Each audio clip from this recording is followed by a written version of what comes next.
Nah, kesadaran itulah yang disebut kesadaran damai. Karena ketika Tuhan hadir, selalu dia mengatakan damai, sejahtera bagimu. Ya. Jadi orang yang hidup dalam damai terus-menerus, ya itu orang yang sungguh-sungguh bersatu dengan Tuhan sebetulnya. Dan itu kebahagiaannya luar biasa gitu. Ya.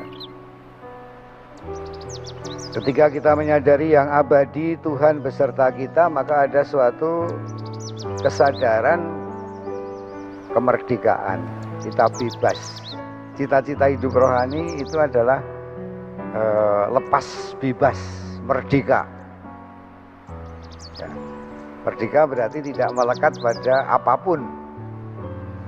Tidak melekat pada harta, tidak melekat pada manusia, tidak melekat pada pemikiran-pemikiran, tidak melekat pada kesenangan-kesenangan. Dan itu memang namanya apa? Askese. Ya, orang kenapa dia bertapa, kenapa berpuasa, sebetulnya hanya mau sampai ke situ gitu.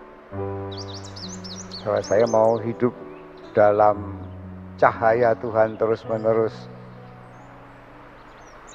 Ya, tapi itu bukan berarti kita ada dalam dunia tetapi kita tidak melekat pada dunia. Itu cita-citanya. Maka marilah kita belajar membebaskan diri terus-menerus sehingga merasa sungguh-sungguh kita ini akhirnya menjadi kebiasaan, menjadi otomatis. Menurut saya seperti orang belajar naik sepeda. Ya, sekarang kita belajar naik motor, oh ini mesti dikopling, oh ini mesti masuk persneling, diada gas, dan seterusnya, dipikir-pikir dulu, disadari, kemudian dibiasakan. Setelah biasa kemudian kita bisa naik sepeda dengan los tang. Wah, saya bahagia dulu waktu bisa naik sepeda dengan los tang itu. Ya. Bahagia bisa sambil merem-merem naik sepeda. Ya. Kebahagiaan menurut saya juga harus dilatih hingga menjadi otomatis. Otomatis kita itu bahagia.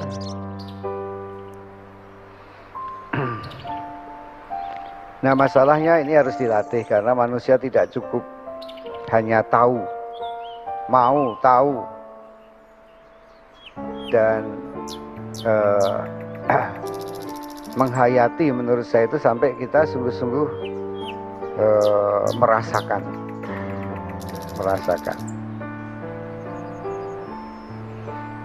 Kita sadari, kita latih kesadaran indera kita, kesadaran pikiran kita, dan dengan kita menyadari ya kesadaran batin kita. Sebetulnya 8 sabda bahagia ya, mengapa 8 ini saya kira orang-orang dari Cina sangat senang angka 8 karena nggak putus. Ya. Dan 8 sabda bahagia ini kunci dari kebahagiaan sebetulnya bisa kita biasakan sebetulnya. Intinya bahwa kebahagiaan itu sebetulnya bersatu dengan Tuhan. Intinya kebahagiaan itu sebetulnya kebahagiaan tanpa syarat. Ya. Karena yang abadi itu selalu beserta kita tanpa syarat apapun sebetulnya. Bukan kita mau atau tidak menerima. Banyak orang itu menurut saya menderita karena kebahagiaannya itu bersyarat. Kalau saya sehat, kalau saya, ya banyak orang kan janji-janji seperti itu kan. Ya. Kalau saya naik kelas, kalau saya naik jabatan, kalau saya naik pangkat, saya akan bahagia. Ya nggak naik-naik pangkat, jadi kapan bahagianya? Kasihan. Jadi hidup rohani itu hidup yang sungguh-sungguh merdeka, penuh dengan kasih, penuh dengan kebijaksanaan, penuh dengan kemurahan hati dan seterusnya, itu memang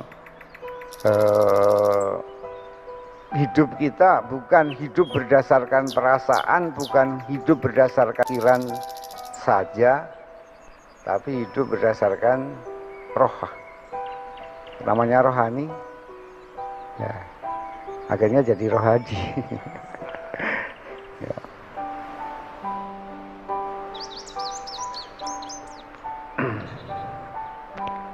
Maka hidup kita ini harus dibangun dari kehadiran Tuhan yang selalu dikatakan dalam perjanjian lama itu emet dan heset.